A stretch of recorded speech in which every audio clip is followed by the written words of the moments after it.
नमस्कार दोस्तों, आज बात करेंगे एक इम्पॉर्टेंट डेवलपमेंट पर। और वो डेवलपमेंट ये है कि गैर इस्लामिक कार्यों के चलते पाकिस्तान के सीडीएफ और फील्ड मार्शल आसिफ मुनीर के खिलाफ जारी किया गया फतवा।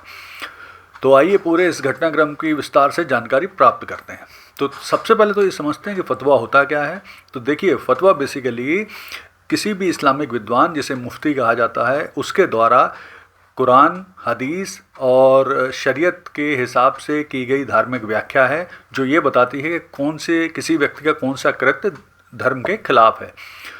तो अब कल पाकिस्तान के एक प्रमुख संगठन जिसका नाम है जमीयत उलेमा ए इस्लाम, उसके द्वारा आसिफ मुनीर के खिलाफ फतवा जारी किया गया है।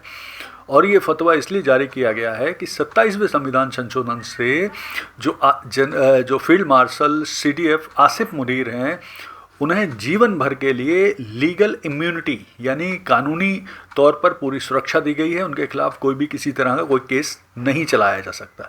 तो इस बात को लेकर जमीयत उलेमा ए इस्लाम इन्होंने फतवा जारी किया।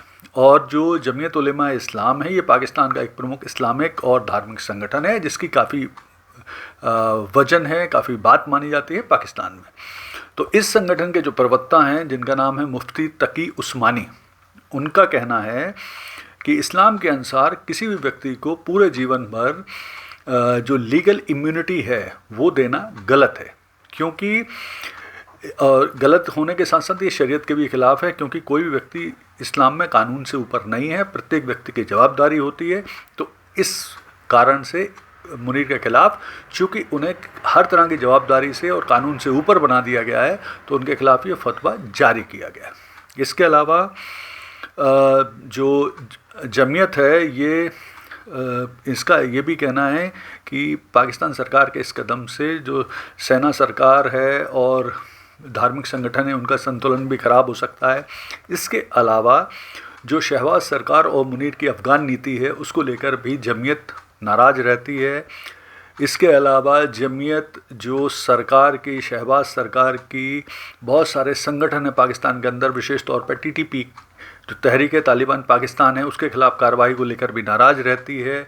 जमीयत का सरकार और मुनीर पर यह भी आरोप है कि वो वेस्ट के हाथों की कठपुतली बने हैं और पाकिस्तान की जो विदेश नीति है उनके हिसाब से चला रहे हैं। इसके अलावा वो इस बात को लेकर भी मुखर विरोधी है सरकार और सेना के कि सरकार गाजा में पाकिस्तानी सैनिकों को भेजने जा रही है। तो अब हम देखते हैं कि आखिर जो सरकार का या जो जमीयत का ये कदम है, इससे शहबाज सरकार पर क्या असर पड़ेगा। तो देखिए, शहबाज सरकार पर निश्चित तौर पर जमीयत के इस फतवा जारी करने से शहबाज सरकार पर दबाव पड़ेगा और इससे जो सरकार और मौलवी हैं उनके रिश्तों पर भी असर पड़ सकता है।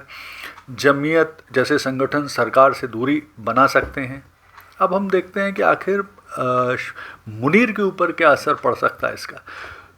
तो देखिए, सीधी बात यह है कि कानूनी तौर पर चूँकि 27वां संविधान संशोधन किया गया है, उसे संविधान में रखा गया है और उसके चलते ही आसिफ मुनीर को पूरी लीगल इम्यूनिटी जीवन भर के लिए दी गई है। उन्हें सीडीएफ यानी तीनों सेना चीफ ऑफ डिफेंस फोर्सेस बनाया गया है, यानी तीनों सेनाओं नेवी, एयरफोर्स और आर्मी का हेड बनाया गया है। तो लीगल तौर पर तो उनके ऊपर कोई असर नहीं पड़ेगा इस फतवा का, लेकिन मॉरल रूप से, नैतिक रूप से उन पर ज़रूर असर पड़ेगा। विशेष तौर पर जो एक ये छवि गढ़ी गई है पाकिस्तानी सेना की इस्लाम के रक्षक सेना के रूप में, उस नैरेटिव पर असर पड़ेगा। इसके अलावा बहुत सारे ऐसे व्यक्ति हैं पाकिस्तानी सेना में, जो अधिकारी हैं और सैनिक हैं, जो बहुत ज़्यादा धार्मिक सोच रखते हैं, उनकी सोच पर भी असर पड़ेगा। इसके अलावा इन दिनों जिस तरह से पाकिस्तानी सेना सऊदी अरब और उसके बाद और अन्य इस्लामिक देशों के साथ डिफेंस पैक्ट करने वाली है, तो उस पर भी असर पड़ेगा, क्योंकि वो देश भी पाकिस्तानी सेना के जो हेड हैं उनके ऊपर, उनके खिलाफ जारी किए गए फतवे को लेकर असहज महसूस कर सकती है। तो अगर हम इस स्थिति की विस्तार से समीक्षा करें तो स्थिति ये है कि इससे आसिफ मुनीर के ऊपर नैतिक दबाव तो पड़ेगा, लीगल दबाव कोई नहीं पड़ेगा, ये बात सही है। लेकिन उससे जो वो कार्रवाई अफ़गानिस्तान के खिलाफ कर रहे हैं, गाजा में सेना भेजने वाले हैं, जो सरकार, सेना और मौलवियों के रिश्ते हैं, उनका बैलेंस ख़राब होगा। यानी कुल मिला के इस फतवे से मुनीर के खिलाफ नैतिक दबाव मुनीर के ऊपर पड़ना, सरकार को प्रेशर में आना, और इसके अलावा जो भविष्य में सेना, सरकार बहुत सारी कार्रवाइयाँ करने वाली है ऐसे व्यक्तियों के खिलाफ जिनका समर्थन कर रही है जमीयत, उसे लेकर वो निश्चित तौर पर तकलीफ में, परेशानी में आने वाले हैं। यानी भविष्य में मुनीर निश्चित तौर पर और बड़ी परेशानियों में आने वाले हैं। धन्यवाद।